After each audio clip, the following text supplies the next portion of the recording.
everybody. Welcome to Sound Bombing. I created this show for people who want to experience a radical, life-changing journey through the sounds of my diverse guests.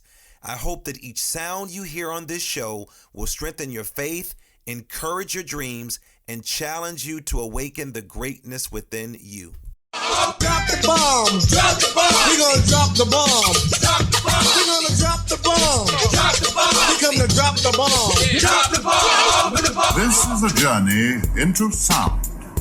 A journey which along the way will bring to you new color, new dimension, new values, and a new experience.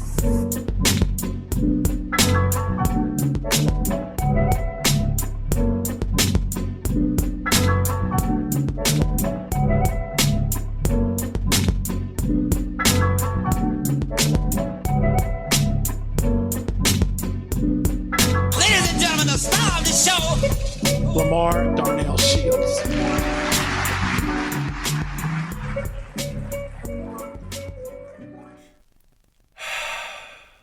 Sound bombing community, that is the breath of life. And what that means is that we are alive and then we're back, and we'll do that one more time. Inhale and then let that out. This is your man, LaMarr Darnell Shields, and I am so excited again that you decided to join me today, because you could have been anywhere in the world and you decided to spend some time with me, and that makes me feel so special. And I love feeling special because during this time we are dealing with some challenging times. So it feels good to be special, and it feels good that you all are hanging out with me. And as always, I'm sending prayers and thoughts to any and everybody that's out there that's directly affected by the COVID-19 pandemic. I want to thank all of our healthcare workers who are our superheroes and our sheroes. But I also want to thank some other superheroes and sheroes. They are our teachers, because they are some of the most amazing people on this planet. And if any of you guys have been looking at some of the funny memes from some of the parents who've been teaching their children at home, they have been struggling. They have been telling their teachers, thank you. We owe you more money than ever. We need to change how we pay teachers. And I know, because I'm a teacher at heart and I've been teaching for a very, very long time. So shout out to those amazing teachers that are out there who are going to be teaching over the summer. We don't know if we're going back to school or anything like that. So I thank all of you all. Remember, build those immune systems. Eat healthy, strong, whole foods. Clean your hands.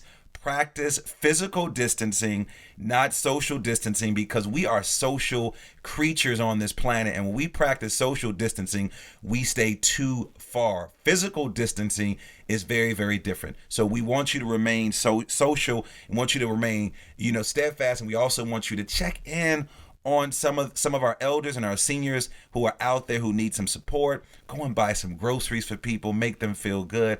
I have been hanging out with some of my neighbors, people I did not know that lived in my neighborhood, and I'm seeing the elders walk, and they're practicing their physical distancing, but to see them out is really inspirational. And so, sound bombing community, I want you to stay protected.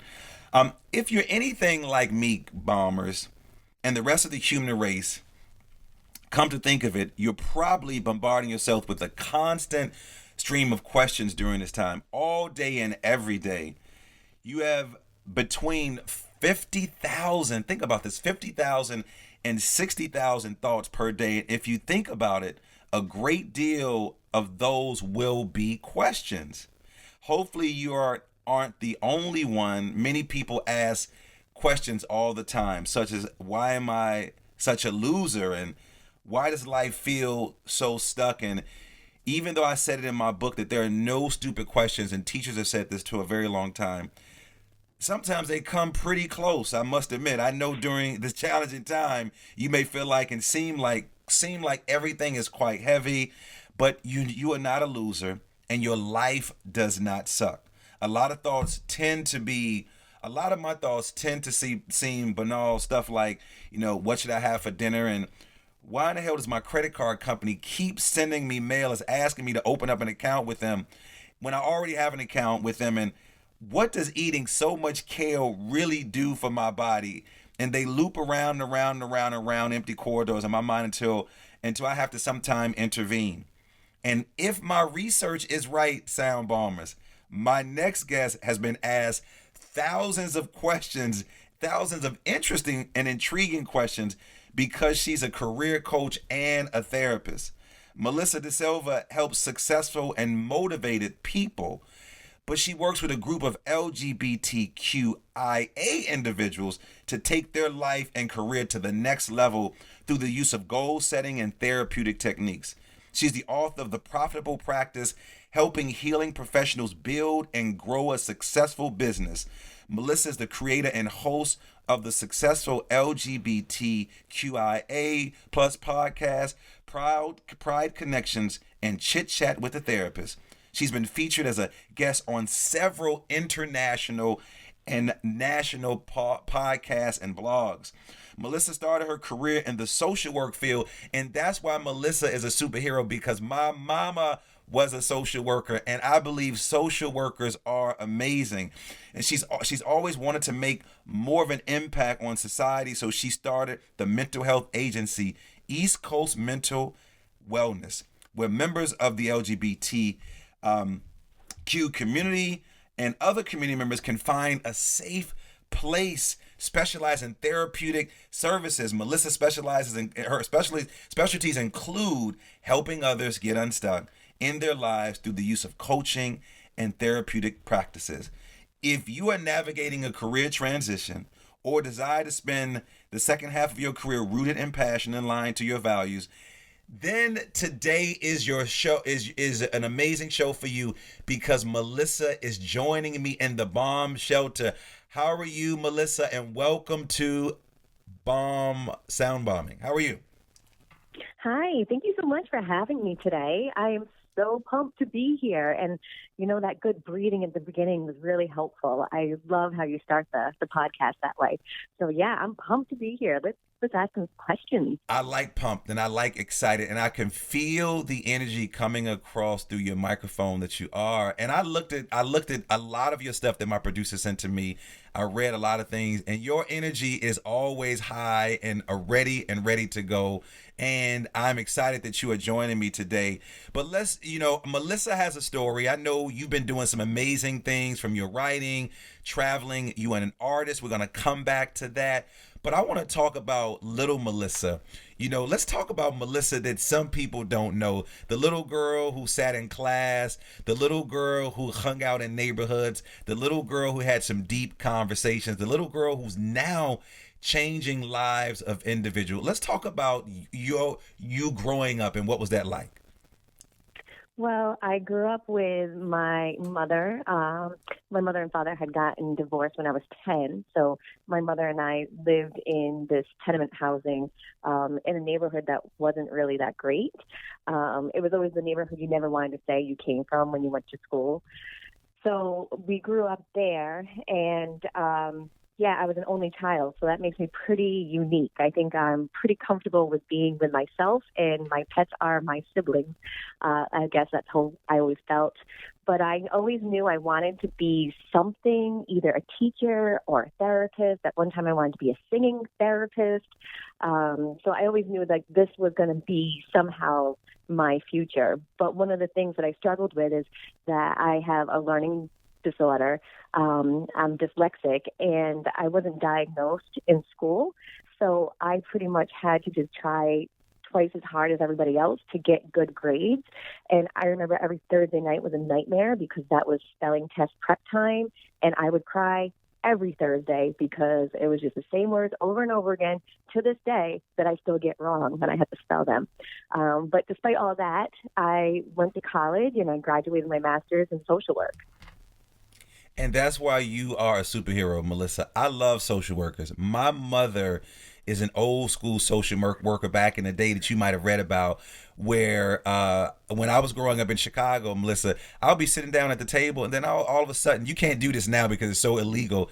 Kids would be sitting at the table having dinner with me. I'm like, Mom, where did this kid, this kid needed to do this, and this kid need? I'm like, Mom, who are these kids that are showing up in my space? And it really, really encouraged me to do the work that I'm doing. And the reason why I wanted to start with sort of your childhood, because I think a lot of times when we're doing this work, you and I, we're on stages, we're at conferences, we're writing, people think that we just all of a sudden like, oh, I'm going to do this. Oh, I'm going to do that. But a lot of our childhood, and you know this because you're a therapist and you work with young people and also older people, a lot of the things that happen in our childhood really made us who we are as individuals. Because now as a teacher, and I consider myself a social worker and a therapist and all those other things, and I don't have all of the letters behind my name, but when you're a teacher, Melissa, you know, you're an imam, you're a rabbi, you're a minister, you're a priest, you're a doctor, you're a lawyer, you're all those things. And that's why I want to start out with your childhood, because again, I'm sure there's some things that took place in your childhood that springboarded you to wanting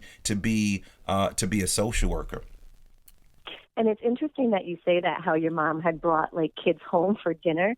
I've kind of done that in my current situation too. When I was a school social worker, there was this student who was like the cool kid, but never realized she was the cool kid. She like played 5 million different instruments and can sing and film and edit. And I currently have her as a part of my main team at East Coast Mental Wellness. So I'm kind of taking her home with me, kind of like your mom had in the past. Wow. So we have a lot of connections here. So you are a coach, you are a therapist, and you are an artist. I want to start with the artist piece first, because people know you as this therapist and this career coach. I am an artist, just like you. I don't think I have the skills that you actually have, but I know that you are an artist. Can you share with our listeners what type of artist you are? In particular, I know you consider yourself an upcycling artist. Can you explain what that actually means? So I pretty much just take junk and make it into something useful or artistic. I am a huge fan of tag sales and flea markets, and my soul is dying right now because we can't go to those. But I collect stuff off the side of the road and make something useful out of them. And it typically will have some sort of painting on it or whatever medium I'm into at the moment. So my house is full of weird tchotchkes waiting to be pieces of art. So it's interesting. You said you take a piece of junk that's laying off to the side, and then you make beautiful art. Can you connect that concept to the work that you actually do? Because I know as a therapist, as a coach, you're creating artwork with the individuals that you're working with. Have you ever thought about the connection between, the artist, Melissa, and the therapist and the coach, Melissa? I do, because I think that the way that my mind works is that I can see something that might be ugly or might not be like a good situation for people, but I can see it in a different way, and I have a way of being able to show that to other people and get them excited about how it could be in the future. I have so many people that come up to me and be like, how did you think of making that with this piece of furniture? And it's the same thing with therapy. It's like, how did you create this type of life with these circumstances? So it's just the way that my brain kind of works. And I'm always trying to strengthen that muscle by doing DIY projects around the house. Like I'll put in my own plumbing. It's just like a way of looking at life in a different way than other people might. And now, how is your coaching and therapy technique different from other people who are out there in the world doing very similar work? Yeah, so I know that there's coaching schools that will certify people after a few months. But for me, I've spent years in the field of looking at how the past impacts our current situation and also impacts our future. And I know that in therapy, we kind of keep rehashing the past and trying to heal that. But with coaching, we're looking at the goals and the future. But I also have that experience of knowing like how something in the past can kind of rear its ugly head as you're trying to move forward. And so with me having that background, we can kind of tackle that in a way of coaching with a little bit of mental health sprinkled on it. What do you think is some misconceptions of coaches? I think that we tell you what to do, which is not something that we do. We actually ask very thoughtful questions to kind of get you thinking about what your next step is. So we have the tools that we just kind of use to help you get started with the thoughts of where do you want to go in your future? What's stopping you from making your current situation something that's delightful? So career coaching isn't always like moving from one career to another. It can also be looking at your current situation and maybe focusing on something that you are strength-based at instead of looking at something that you're weak at and working on the weak stuff, but really working on what you're good at. And let's put more energy towards that. So it's really a strength-based type of situation. We're not worried about what you're not good at and trying to put time into that. So then, with that being said, what do you think is the biggest mistake people make when trying to improve the quality of their lives? Looking at the weaknesses. It's like me for not being able to spell. It doesn't matter how much time I would put into spelling. It's not going to change. But if I focus in on how I'm creative, then I'm going to put more time into my creativity because that's going to be the muscle that gets strong. People tend to look at the weaknesses and think, oh, I just need to keep working harder at it. Just put more energy into it. But that's not really going to be the best result.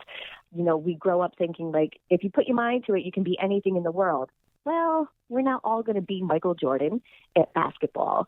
You know, we have our strengths and we need to focus in on those strengths, and those are what we can really get the meat of, like what you're passionate about. Yeah, I'm so glad that you said that, you know, because I think we do send mixed messages to young people about certain things that they can and can't do, and we don't really like to have those hard conversations quite a bit because we do get caught up in retelling our story over and over and over again. The reason why I started sort of with your story, because I think your story has a lot of value. I think people need to know where you came, and I'm not talking about sort of where you lived and what kind of car you drove, but it's the things that happened to you during that time in your life that sort of made you who you are. I too had challenges, and then people look at me like, yeah, you're going to be able to do this. I'm like, no, I'm not. And I believe in myself a whole lot. Even as a kid, I had a lot of resiliency before. I'm not going to act like I knew what that word meant, Melissa, but I had a lot of when I was a kid. But I knew it was something. I knew I was something different about me that other kids did not have, and I sort of really focused on that. Why do you think people tend to focus on the things that they can't do, and they're being reflective on those personal challenges?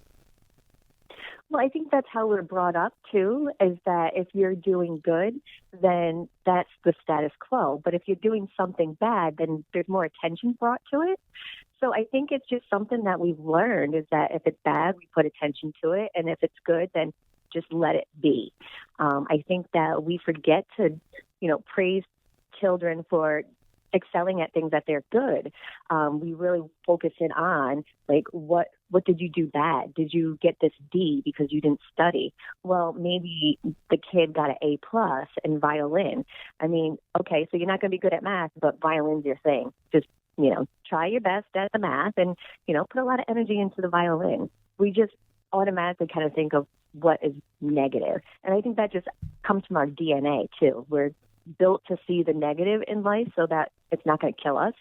And it just kind of has seeped into all the other parts of our lives. Well, with that being said about, things, creeping or seeping into our lives, what is one fundamental concept then you can share with my sound bombing community about making positive, bold life changes for the better? I think it's that you need to know your strengths and then really focus in on strengthening that area in your life and have faith and trust in yourself that if you were focused in on that strength, you're not going to allow yourself to fail. And it might not be the result that you think it's going to be, but you're not going to fail if you put your mind to it. Now, when did you know you had it? Like, when did you know you had that it?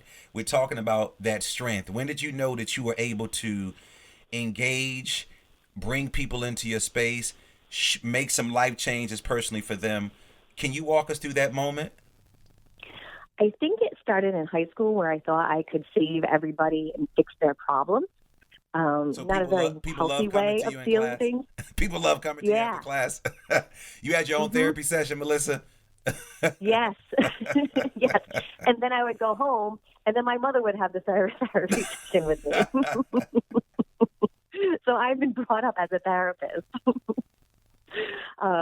But ironically, in high school, I met this school social worker who I wanted to grow up to be because she had made such an impact on my life. And so I was like, I'm going to be Tracy. I'm going to be, the social worker that, changes lives and makes things better. And so I went to grad school and I ended up doing my internship under her. And lo and behold, 15 years later, I'm hiring her for my CLO for my company. And so it's interesting how the impact she made on me has followed me all the way into my adulthood. But it shows like how much you can have an impact on a child that it follows them 20 years down the road. I know that has to be a great feeling for you to look at someone at a very young age and say, that's what I want to do, and then bring her to your practice, and then she worked with you. What was that feeling like? And then, like, was it strange calling her by her first name? After she was someone that one of your teachers or one of your counselors in school. What was that feeling like?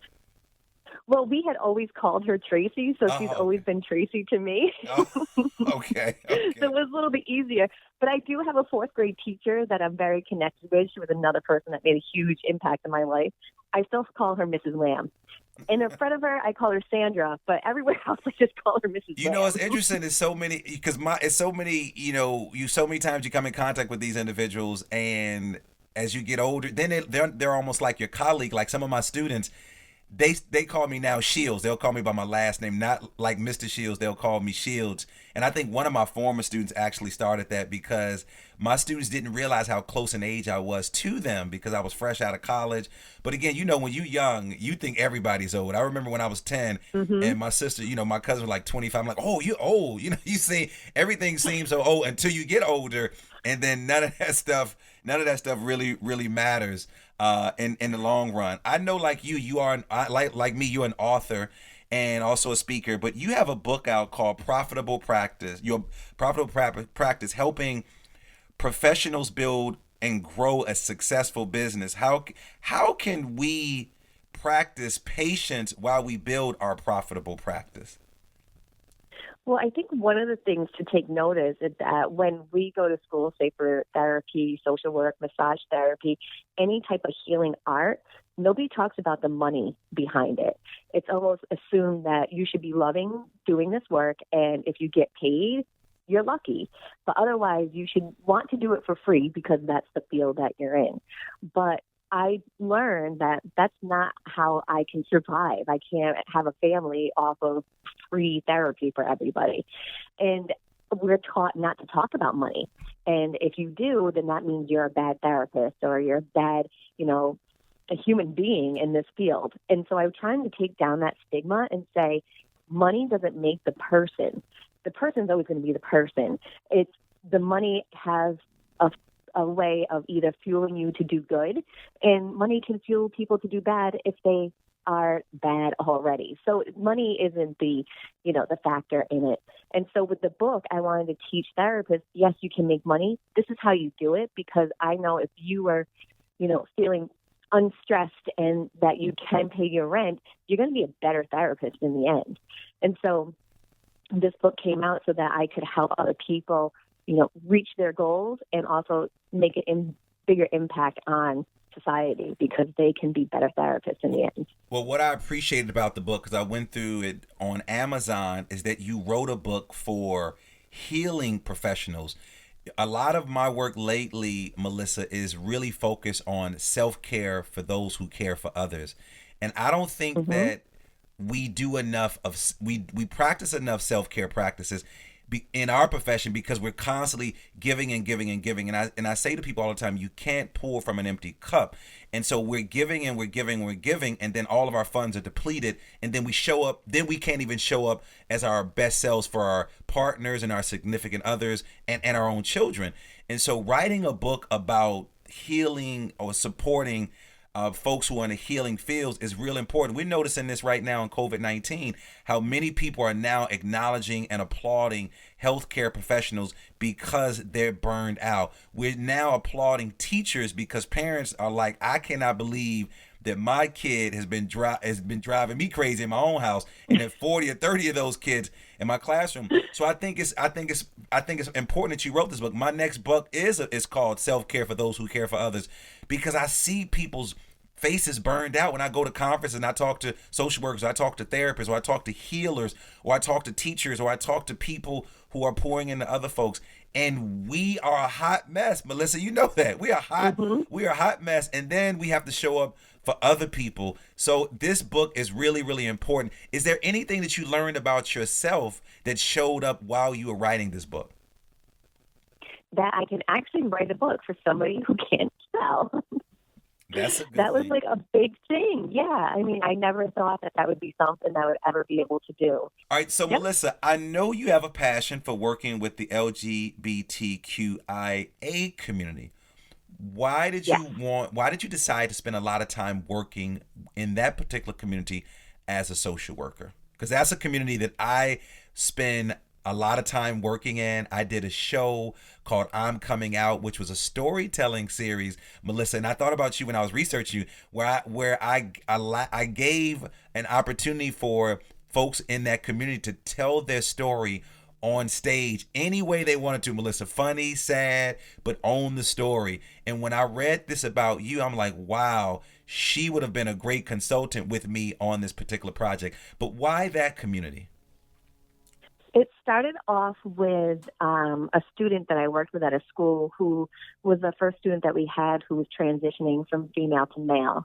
And I was looking for a therapist in the area that specialized in that and would be able to help the student.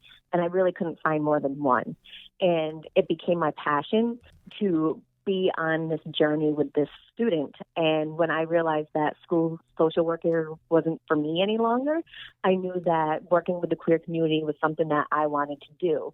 I identify as bisexual, and so I felt like, okay, so I can identify with my clients, but also be able to bring, this therapy to the community. And since then, we've had a huge jump in people who identify as transgender in our area. So that was just a passion. And my favorite clients have been with me for years, and I've been able to be on that journey with them from, realizing that they're transgender to where they are now, as happy as the gender that they are. Yeah, when I was doing this show with my team, I learned so much. I mean, the stories were funny, stories were sad, they were very heartfelt. But it was crazy, Melissa, when we produced the show, and this is the sad part, there were so many people in a variety of communities that I'm connected to who's come to all of our shows, and Melissa, our shows sell out. The show is called Shortcuts. And there's shows that really focus on people of color to share their stories, because many of the storytelling shows don't really highlight people of color as much. But this particular show I was so proud of, I was so excited about. But several people, not only that I knew, but in other people's network would say to me or say to us, I've come to all of your shows, but I really can't support this particular show. What message do you have? I like the sound effects. I like that. My heart just breaks. Your heart just broke. What message do you have for people that make comments like that? And what message do you have for folks who are from this particular community who are still struggling with themselves and even coming out? Yeah, I mean, everybody's story is different, but for people who can't support it, I think it's because they don't understand it. And when you don't understand something, it's hard to stand behind it. And I'm sure these people aren't bad people. They're just not educated in the area and understand that this is somebody's story, and, you don't have to agree with it and you don't have to understand it, but be open-minded enough to kind of take that in. We don't know everything about everybody, but to say that they can't stand behind something that somebody identifies is heartbreaking. And so I think that, they just don't understand, and there just needs to be some more education around it. In regards to, I'm sorry, what was the second part of that question? In regards to a person who is struggling with their identity coming out. Yeah, and coming out. What are some strategies that you have for them, as well as, let's just go ahead and talk to some of the parents who might be faced with some of the challenges with their own children, because people are in their homes now, Melissa, and they're spending a lot of time having some deep conversation. And I know, because I have 3 different children with 3 different ages and 3 different personalities. I must say, I had to get that out. I think one of the important things to remember is to just kind of go at your own pace. And coming out is never something that ever ends. You know, most people have to come out to somebody they meet for the first time. Like, it's a never ending situation that people have to be aware of. And with transitioning from one gender to another, or, you know, identifying as non-binary, it's your own journey, and there's no time frame on it. And it's important to kind of go at the pace that feels comfortable for that individual, and for that individual to understand that parents and family members are going to need some time as well. It's, you know, it's something that they're just dealing with. Like, they're just learning about this stuff while the individual has been working with this in their mind for some time. They've had time to sit with it. So giving some patience and time to the people around them too, to adjust and sit with their feelings. So what are some of the most exciting changes you've seen with regard to support for the LGBTQI community that people may not know about? It's interesting just thinking about, even in media, how, you know, some of the scandalous stuff we thought even maybe 20 years ago are now just kind of like, oh, okay, that person appeared to be a woman, but then identified as a man. Like, it's just interesting how we're now starting to accept things as just so. I mean, I can see that with our younger kids too. It's like, oh, my friend has 2 moms, and it's just, you know, they have 2 moms. It's being accepted more, I think, and I think that's a beautiful thing. And our older generation still trying to get used to it, but I feel like they're starting to open up to all that as well. So I think it's this openness that's starting to happen, where we accept people for who they are, not as how they present. And I think that's been one of the biggest things that I've seen over the past 5 to 10 years. I'm hoping it's more than... I'm hoping it's acceptance and not tolerate. I hate that word, to tolerate. Could you imagine? I'm like, I can't even tolerate myself sometimes. So using the word to tolerate or acceptance, I'm a teacher. Well, I'm an educational consultant, and I'm working with schools across the country dealing with issues around equity. And of course, under equity, not financial equity, but under equity. You know, my partner and I are having these conversations over and over again. And I must admit, I've grown. I'm watching the people grow. But Melissa, it was hard in the beginning to get many of these educators to face some of the serious challenges that was going on in some of the schools. You know, what are some initial first steps a professional or an organization can take to better support LGBTQI youth and their families? I think in the school, it's really important to have a gender-free restroom.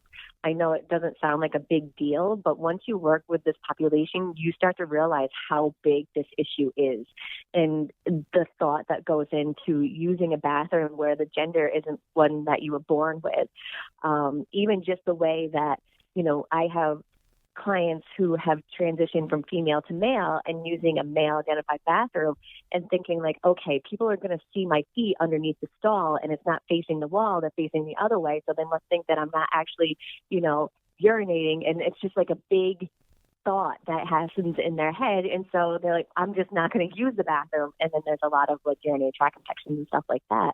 But to have a school that has a gender-free bathroom where anybody can use it, it doesn't matter how you identify, you can use that bathroom. I think that's one of the important things. And another thing is pronouns. Use whatever pronoun that the student identifies as. And one of the things that we do at my clinic is that we use they, them until proven differently, because we don't want to assume somebody is using one pronoun over the other. So it's just they, them. You know, that would be a great shirt, Melissa. I just thought about that. They, them, until proven differently. All right, I'm giving you that. Mm-hmm. So if you start making money off those T-shirts, your brother in Maryland gave that idea. I mean, that's a fly. Come on, Melissa, you would not wear that shirt. I make my own shirt all the time. I might have to make that one. You can run with it. I mean, I'm sitting here thinking, why? Listen, Melissa, I'm writing this down. So if you don't take it, I'm actually going to take it. What are some things that you've learned about yourself when working with this particular community? And are the needs of the LGBTQI community different from other needs that people may have? And is your approach different? Yeah. Well, I think one of the things that I learned through the process was that I have always been bisexual, but I never really came out as that. Like when I think back to my childhood, like I had a crush on Joe from, what was it? That different strokes with all the girls that lived in the dorm? You're talking about Justin Bateman's sister, the Yeah. actor, yeah. Facts of Life, Joe, yeah. Facts of Life, yes. Facts of Life. Yeah. Yeah, I had a crush on her. I didn't even realize it. Or Paula Abdul's video where she was like crawling all over the bars and things like that. Oh yeah, I remember that video. Yep. I remember Joe and I remember that video. Yeah, so it's like even back then I was like, I like these people, but I didn't understand what that meant. And I think that as I've grown up, like, oh, that's why I like those people. So I think through this whole journey, that's what I identified. And then I had to tell my husband, like, oh, yeah, I'm bisexual. And this is like 10 years into our marriage. And what did he say? He was like, what? I don't think he took me seriously. What was his response? He was like, okay. Now, when I was younger, I was going to strip clubs just to make out with the girls. Like, I mean, there's got to be something to that. So let me just tell you, you just came pop in on a guy. Let me just back up for a second. You just came walk downstairs after you've just, taken a shower, gotten clean, or just came in and just all of a sudden say, boom, I'm this. It's like, I remember on Shark Tank, they were sharing this, they're selling these products, and this guy created this couple created this product with a bear. And the bear meant that when you, like, say, for example, you and I are married, and when I came home, the bear meant, honey, we needed to talk. And, guys don't like that. So they were saying that the men said, if I walked into the house and I saw that bear on the counter, I'm making a U-turn right back out of there. So you just can't just bust up on the scene and like, ta-da. But you did, well, and he accepted. Some hints out there. I did sprinkle some hints out there. Explain to me some sprinkling. I need to hear this, sprinkling the hint. Explain me the sprinkles. So it would be like if we're watching TV, I'd be like, "Oh, I have a crush on Larry David's wife." But women talk like. Let me just tell you this, Melissa. You all are some of the most complimentary people on this planet. Like you can see a woman, oh, she's cute, she's not. You would never see a guy unless he was attracted. Like, man, he has broad shoulders. I like the way he looks in his jeans. We just see things that. So that is not a sprinkle, Melissa. I need a little more than that. But the great thing about my husband is that he plays on a gay softball league, and he identifies as straight. So we're very open to the community. I like your husband already. I like that. Yeah. And so we can joke around about it, too. And, I caught him smoking cigarettes, and I said, well, I never want to marry a smoker, so that means I'm going to be able to make out with other women. But that's the this is the rule that I've made. But that's the beautiful part about feeling comfortable with who you are. My business partner, who's white female, from California, and I had to preference this, but we have these conversations around race, culture, and class all the time because we're both comfortable in our skin. I'll walk down the street and I'll be like, "What's up with your people?" I'll see a white guy in the trash can, I'm like, "Marina, what's up with your people in the trash can?" And then she'll see an African American or Latino person like, "What's up?" But but we share this with our clients to talk about how we feel comfortable, but we know that we're not being disrespectful. It's just us going back and forth because we really take serious about titles, labels, gender identity, because the work that we're in, we are mindful of, and we do check one another. If we say something that, because again, we go back to our childhood and we come back like, oh Yep. yeah, I don't know where that came from. Like she was doing a talk one day and she said something. It wasn't racist or anything like that. It was just like she made a statement and then I said, well, you said that. She said, no, I didn't. I said, yes, you did. I said, let me repeat. She said, oh, I said that. And it's not a big deal because again, we allow the people that we're working with to see that we're still learning. Like you know, I was listening to one of your interviews. You said, I'm still learning with all the letters and all the, you know, all of the this and that. Because again, you're constantly learning. And especially if you're working with young people, you're never going to be able to catch up to them because they're constantly changing over and over again. So Melissa, I want my listeners to work with you and talk to you and have a conversation with you. How can they get in contact with you? They can get in contact with me by my website at melissadasilva.com. And from there, you can send me an email. And you can also find me on Instagram at Real Melissa DaSilva, because somebody else has my name and they won't give it up. We're fighting for your name. I love that name. We're fighting to get your name back. And that account has one picture of that person, and it hasn't been active since like 2017. We need to track that person. We need to track that person down. So Melissa, you teach your coaching clients many interesting techniques for taking control of their thoughts and behaviors in order to make positive change. Can you share one of those with us? How do you actually do that?